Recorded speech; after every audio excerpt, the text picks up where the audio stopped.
Alright, got another folding electric bike on the channel today. This is from a company called TENVELS, and this is the Flexo. It's in a pretty big box here. It's a 20-inch fat tire folding electric bike, and by the looks of it, probably fully assembled, and hopefully not too much work to be done. Let's go ahead. I'll just show you what it looks like in the box. So here's how it comes. Lots of foam packing. Looks very secure and safe. I don't see, very unlikely anything's damaged. Especially the outside of the box was totally fine. And yeah, it looks like the front wheel is already attached. Just looks like we have to unfold it and put the seat and handlebar on. Shouldn't take too long.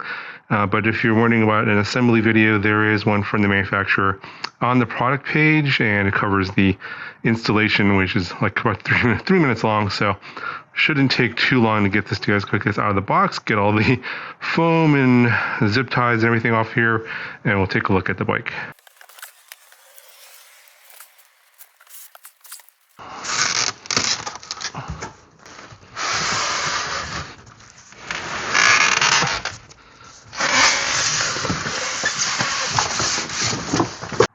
And here's what it looks like out of the box with all the packing materials on there. It looks pretty clean. Got the white color. Doesn't look like there's any damage. So far, so good. Just got to get the foam off of there and unfold it.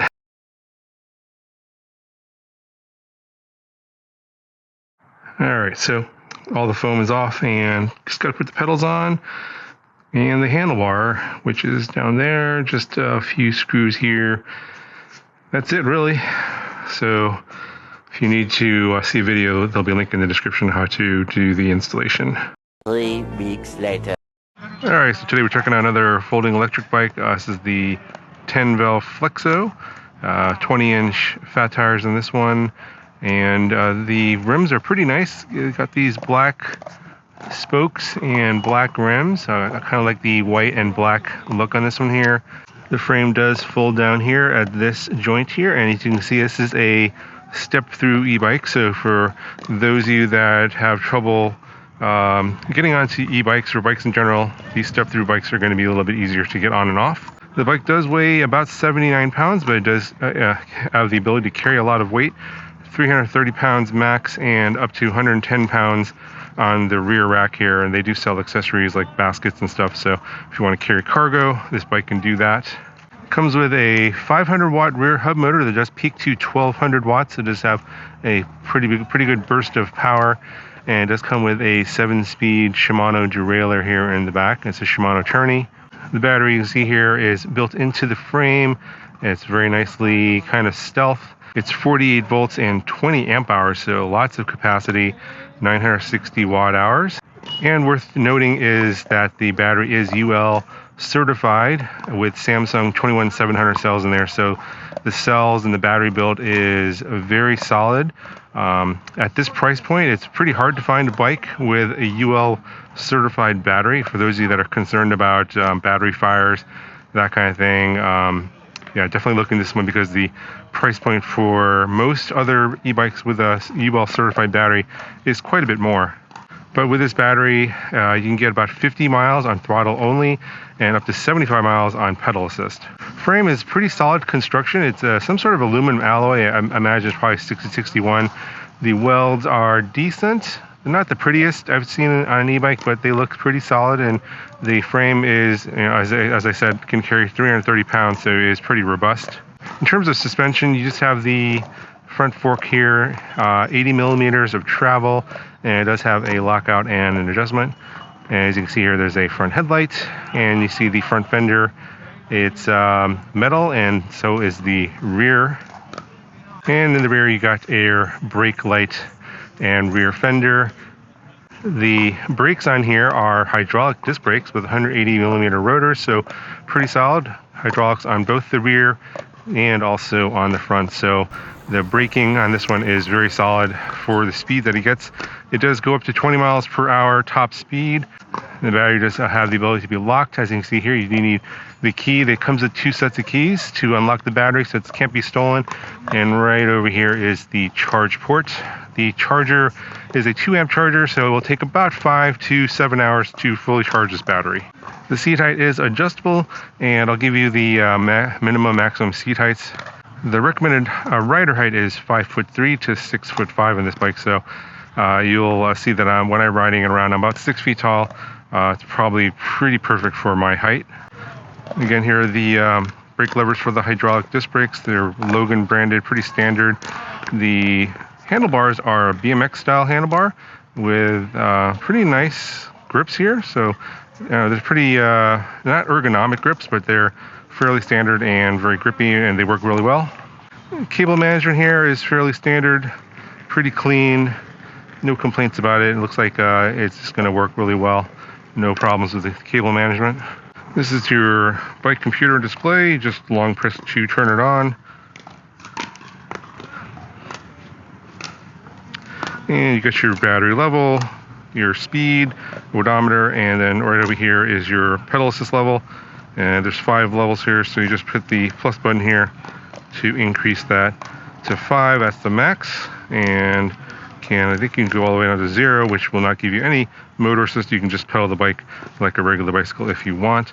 And then over here is the thumb throttle. So it's on the left side. You use this to adjust this, basically give you speed or motor assist. And then on this side is your shifter for the derailleur. In the back is the 7-speed shifter. All right, so as usual, we're going to do our speed test first, and then I'll give you my riding experience thoughts at the end of the video.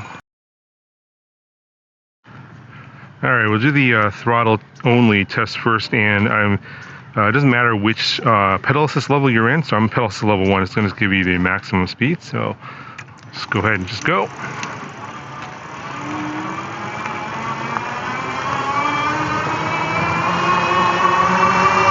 Pretty good acceleration. Already up to 20. Yep. So the controller hit 20 miles an hour right away there, and is right at 20 miles an hour, holding it. I do feel the motor kind of kicking on and off a little bit there to maintain that speed, so obviously you can go faster. Alright, now I'll just do the pedal assist test here in level 1. Let's give it a little push and pedal, and then the motor kicks on right away.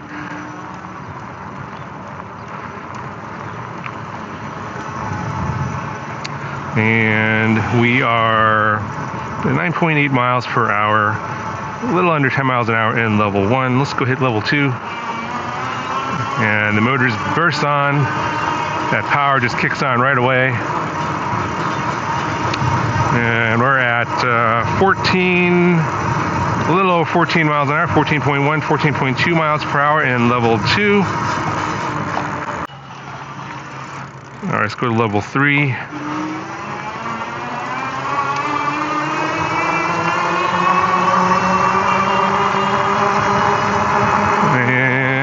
Looks like it's stopping around 18.5 to 18.7 miles per hour in level 3. So not much difference between level 3 and full throttle. So let's go level 4.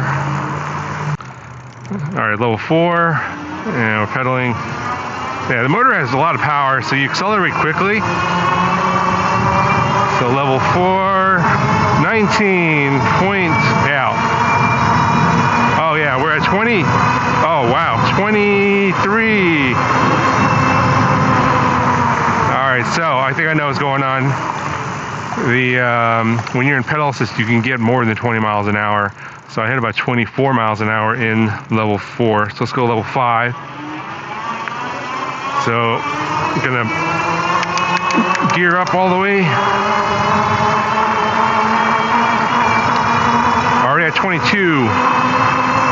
23, 24, 25, 26. Oh, running out of room. All right, with a little more room, I'm gonna try this again. on level 5, and pretty sure I'm freewheeling, but as long as I'm pedaling, I should just keep getting more speed as much as the motor will give me. The 24 already, 25, 26, 26.5, ran out of room again.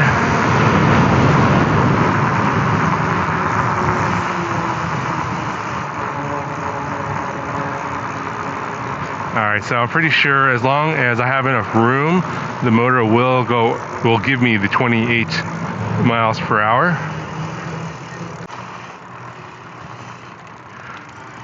Alright, I'll try and build up speed first around this corner, so I have a little more room to get up to that 28 miles an hour. Alright, so I'm at the max, and I'm going to just pedal now, and this motor is just going to keep giving me more power as I pedal along. Already at 25 miles an hour, 26, 27. Alright, hit 28. So it does take a little bit more room to build up that speed, but you can't hit that 28 miles an hour if you give it some more room there. So from 20 miles an hour to 28 miles an hour, I'll put up the distance on the screen here, what that was. I think that was about a quarter mile. Alright, so I'm going to ride around the neighborhood, just give you my thoughts on this e-bike.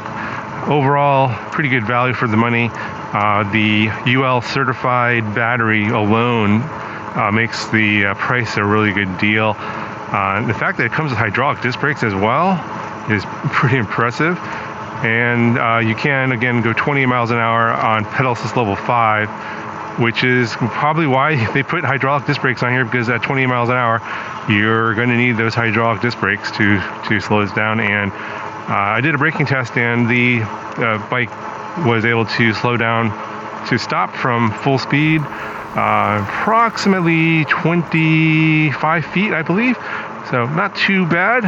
And pretty standard for 180 millimeter rotors. So in terms of performance and power, the motor is right in line with my expectations for a model in this class, and the motor is a little bit on the noisier side, so I'll say the noise is slightly above average, especially if you're trying to eke out the most amount of power. So something to be aware of, but it's nothing terrible. It doesn't grind or make any noises that would indicate any issues with the motor. It's just a slight bit of a whine, a little bit more than average, I think, compared to most other motors out there. So in terms of these BMX style handlebars and the grips on here, I do have to lean over a little bit because of my height, and they do put a little bit of pressure on my wrists. It's not anything terribly uncomfortable, just something worth noting. I think that if I were going to be on this for longer bike rides, I personally would probably switch the grips out for something a little bit more cushy. In terms of the grip itself, I feel like they're safe and I have no problems holding on to the handlebar. In terms of overall comfort, the front fork suspension works well. There's no other suspension on the bike. If you are going to be going off-road with this, which you can with these fat tires, I would recommend getting a seat post suspension. The seat itself is not terrible. It's firm. It's ergonomically fine.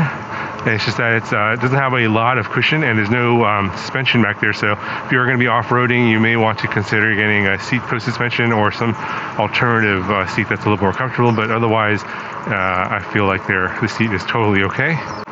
But overall, I think the bike has a very solid construction, good build, nice features. Everything is in line with what is to be expected in something of this class, and definitely for this price point, the UL certified battery, I think, does make it stand out amongst others that are in the same price point and also in the same class. So definitely I would consider it if you're looking for a UL certified battery. Anyway, again, consider this bike to be a very good value for the UL certified battery alone, and those are pretty hard to find. So I know a lot of people out there are concerned about battery fires, and getting a UL certified battery is the way to go. So if this is something that you want to consider, take a look at the link in the description. They'll take you down to the price. I think the current price is around $7.99 if I'm not mistaken. There might be some specials there for Black Friday. But again, link will be in the description for the current price. That'll do it for this video. Talk to you guys in the next one.